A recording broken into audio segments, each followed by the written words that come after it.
मुख्यमंत्री मोहन चरण माझींकर तीन दिनिया केन्दुझर जिला गस्तर आज हूँ द्वितीय दिन दिन 12टा समय मुख्यमंत्री धरणीधर विश्वविद्यालय खेल पड़िया राज्यस्तरीय वर्धित भत्ता वितरण समारोह आरंभ करते 80 वर्ष ऊर्ध्व वरिष्ठ नागरिक और 80% किंबा तदूर्ध्व भिन्नक्षम हिताधिकारी वर्धित सामाजिक सुरक्षा भत्ता प्रदान शुभारंभ करते।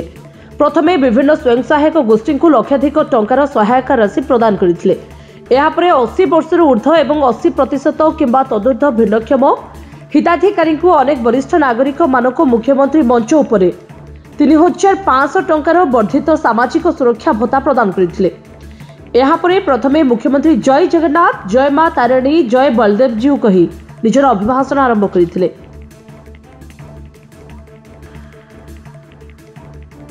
पवित्र माटी केन्दुझर में राज्यर वरिष्ठ नागरिक वर्धित भत्ता वितरण समारोह आरंभ होता बेले यह आज सारा राज्य में मंत्री, विधायक और सांसद उपस्थित आरंभ कर आगु 1200 टंका पाउथिले आज 3500 टंका लेखाएं सहायता पाइबे।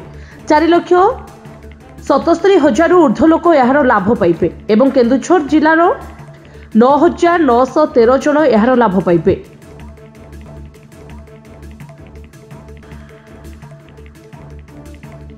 तेबे नुआ सरकार को 7 मास है एवं आम सरकार एकाधिक जुगान्तकारी पदक्षेप नहीं जहाँ प्रतिश्रुति देते ताहा पालन करछन्ति।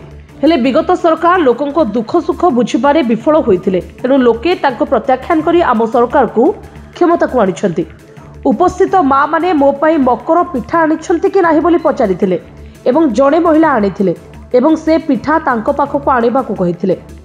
केतेबेले मु काहा घरे पहुंची पारे पिठा खाइबी बोली कहिथिले।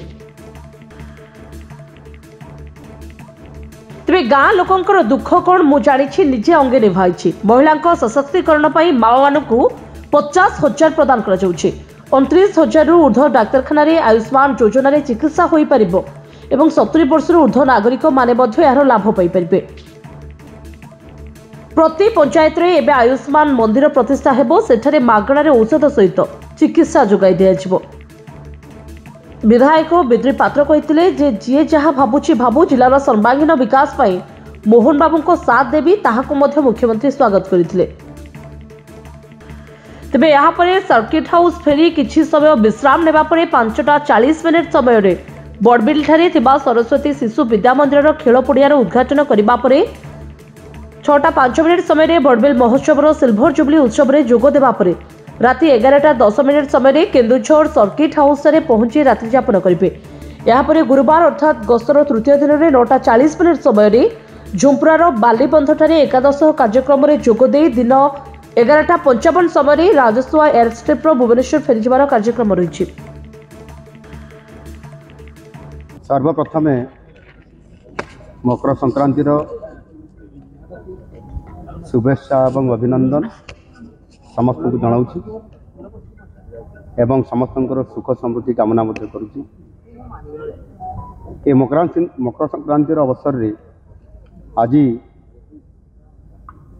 आमर समस्त बुढ़ा बुढ़ी लोक जो माने 80 वर्ष रु अधिक बयस जो मानकर हो जाइछि एवं ताहा सहित मध्य 80% जो दिव्यांग माने जो माने अक्षमता तांकर रही से मानकु तांकर जो भत्ता दिया जाउछि ताहा वृद्धि करा जाइछि एवं ताहा कार्यकारी करागला। आज से माने 1200 टंका या पूर्व पाउथिले एबे 3500 टंका 3500 टंका तांकर वृद्धि करागला। या द्वारा 3 गुणा से अधिका पाइबे एवं से निश्चित भाव में लाभवान हेबे। तेणु एथिरे सारा ओडिशार जो मैंने अच्छी पाखापाखि 4 लाख ऊर्ध्व हे से समस्त उपकृत होगा सहित आगामी दिन में से जो बुढ़ा समय जो आर्थिक जो अनाटन थाए ता निश्चित भाव किसी कांश पूरण हो पार बोली मुझे आशा व्यक्त करुँची। ठीक से ही भाव में वृद्ध लोकटे बा बुढ़ा लोकटे चिकित्सा क्षेत्र में अनेक समय भारी कष्ट पाई थाए। अनेक परिवार रे ठीक भाव में परिवार लोक मैंने चिकित्सा कराई न था एवं किसी जगह आर्थिक अभाव कारण ताहा पूरण करा जाई न थाए। सेथिपाई आम सरकार किछि दिन पूर्व ଯେତେବେଳେ ଆମେ ଆୟୁଷ୍ମାନ ଭାରତକୁ ଓଡ଼ିଶାରେ ଲାଗୁ କରେଇଲୁ କେନ୍ଦ୍ର ସରକାର ସହିତ ରାଜ୍ୟ ସରକାରର ଯେଉଁ ଅନିବନ୍ଧିତ କରାଗଲା ଏଥିରେ ଦୁଇ ସରକାର ଯେଉଁ ସ୍କିମ୍କୁ ଯୋଡ଼ି ଦିଆଗଲା ସେହି ଅବସରରେ ଯେଉଁମାନେ 70 ବର୍ଷରୁ ଉର୍ଦ୍ଧ୍ୱ ସେମାନଙ୍କୁ ମଧ୍ୟ ଆମେ ଆୟୁଷ୍ମାନ ଭାରତ ଯୋଜନାରେ ଲାଗୁ କରେଇଲୁ ଏବଂ ତାହା ସହିତ ସେମାନେ ମଧ୍ୟ ବୁଢ଼ା ବୁଢ଼ୀ ଲୋକମାନେ ବିଶେଷ କରିକି ମହିଳାମାନେ ସେଥିରେ 10 ଲକ୍ଷ ତ ନିଶ୍ଚିତ ଭାବରେ ପାଇବେ, ପୁରୁଷମାନେ 5 ଲକ୍ଷ ପାଇବେ ଏବଂ ଯେଉଁମାନେ ଅତି ବୟସ୍କା ଲୋକ ଅଛନ୍ତି ସେମାନଙ୍କୁ ମଧ୍ୟ ଅଧିକ 5 ଲକ୍ଷ ଟଙ୍କାର ଦେବା ମଧ୍ୟ ବ୍ୟବସ୍ଥା ହୋଇଛି। ଅର୍ଥାତ୍ ବୟସ୍କ ବୁଢ଼ୀ ଏବଂ ବୁଢ଼ା ଲୋକମାନେ ଯେଉଁମାନେ ଅଧିକ ବୟସ ହୋଇଯାଇଛନ୍ତି ସେମାନଙ୍କୁ ଯିଏ ପୁରୁଷମାନେ 5 ଲକ୍ଷ ଯେଉଁମାନେ ପାଉଥିଲେ ବୟସ୍କ ହିସାବରେ ସେ 10 ଲକ୍ଷ ହିଁ ପାଇପାରିବ। ଆଉ ଜଣେ ମହିଳା ସେ ବୟସ୍କା ହିସାବରେ 10 ଲକ୍ଷ ପାଉଛି ଯିଏ 15 ଲକ୍ଷ ବି ପାଇପାରିବ। ଏ ପ୍ରକାରର ବ୍ୟବସ୍ଥା ଯାହା ମାନନୀୟ ଯଶସ୍ୱୀ ପ୍ରଧାନମନ୍ତ୍ରୀଜୀ କେନ୍ଦ୍ର ସରକାରଙ୍କ ତରଫରୁ ସ୍ୱାସ୍ଥ୍ୟମନ୍ତ୍ରୀଙ୍କ ଦ୍ୱାରା ଏ କାମକୁ କରେଇଛନ୍ତି ତାହା ଓଡ଼ିଶାର ଲୋକମାନେ ଏଥିରୁ ବଞ୍ଚିତ ହେଉଥିଲେ। ଆୟୁଷ୍ମାନ ଭାରତ ଓଡ଼ିଶାରେ ଲାଗୁ ହେବା ଦ୍ୱାରା ତାର ସମସ୍ତ ଉପଯୋଗ ସେମାନେ ପାଇପାରିବେ। ଆଉ ଗୋଟିଏ କଥା ହେଲା ଯେ ପ୍ରତ୍ୟେକ ପଞ୍ଚାୟତରେ ଗୋଟିଏ ଆମର ସବ୍ ସେଣ୍ଟର ଅଛି, ତାକୁ ANM ସେଣ୍ଟର ବି କୁହାଯାଏ। ସେଥିରେ ଜଣେ ANM ରହନ୍ତି ଏବଂ ସେଥିରେ କିଛି ମାଗଣା ଔଷଧ ଏବଂ ସେମାନଙ୍କର ବ୍ଲଡ଼ ଟେଷ୍ଟ ଅନ୍ୟାନ୍ୟ ଚିକିତ୍ସା ସେମାନଙ୍କର କରାଯାଏ। ତାକୁ ଆମ ସରକାର ବିଧିବଦ୍ଧ ଭାବରେ 13 ତାରିଖ ଦିନ ହିଁ ମୁଁ ଦିଲ୍ଲୀରୁ MOU ସାଇନ୍ ହେଲା ଅବସରରେ ମୁଁ ସେଠୁ ଘୋଷଣା କଲି ଯେ ଏଣିକି ପ୍ରତି ପଞ୍ଚାୟତରେ ଯେଉଁ ସବ୍ ସେଣ୍ଟର ଅଛି ତାକୁ ଆମେ ଆୟୁଷ୍ମାନ ଆରୋଗ୍ୟ ମନ୍ଦିର ହିସାବରେ ତାକୁ ଘୋଷଣା କଲୁ। ମୁଁ ନିଜେ ଘୋଷଣା କଲି ଏବଂ ସେଥିରେ ତାହା ପୂର୍ଣ୍ଣାଙ୍ଗତା ଦିଆଯିବ।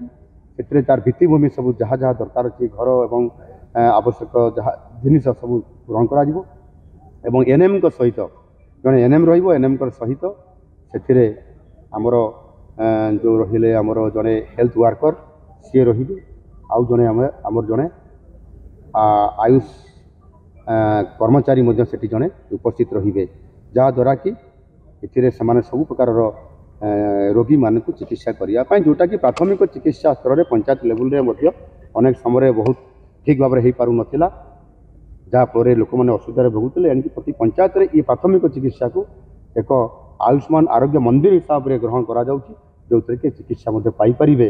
ଏବଂ ନିଶ୍ଚିତ ଭାବରେ ଆମ ସରକାର ସମ୍ବେଦନଶୀଳ ଥିବା କାରଣରୁ ଆମ ସରକାର ଲୋକଙ୍କର ସରକାର ହୋଇଥିବା କାରଣରୁ ଏ ସମସ୍ତ ଯେଉଁ ଗରିବ ଲୋକମାନଙ୍କର କଥା ତାଙ୍କ ସମସ୍ତ ଦାବିକୁ ପୂରଣ କରିକି ସେମାନଙ୍କୁ ସମସ୍ତ ପ୍ରକାରର ଆର୍ଥିକ ସାହାଯ୍ୟ, ରୋଗର ଚିକିତ୍ସାର ସାହାଯ୍ୟ ଏ ସମସ୍ତ କଥାକୁ ନିରନ୍ତର ଭାବରେ ମାତ୍ର 7 ମାସ ଭିତରେ ମଧ୍ୟ ଆମେ ଅନେକ ଗୁରୁତ୍ୱପୂର୍ଣ୍ଣ ପଦକ୍ଷେପ ନେଇଛୁ। ଆଗାମୀ ଦିନରେ ମଧ୍ୟ ଆହୁରି ଅନେକ ଗୁରୁତ୍ୱପୂର୍ଣ୍ଣ ପଦକ୍ଷେପ ନେବା ପାଇଁ ଆମ ସରକାର ପ୍ରତିଶ୍ରୁତିବଦ୍ଧ ଅଛନ୍ତି, ନିଶ୍ଚିତ ଭାବରେ କରାଇବେ। କେନ୍ଦୁଝରରୁ ସଂଗ୍ରାମ କେଶରୀ ମିଶ୍ରଙ୍କ ରିପୋର୍ଟ, जेहोभा न्यूज।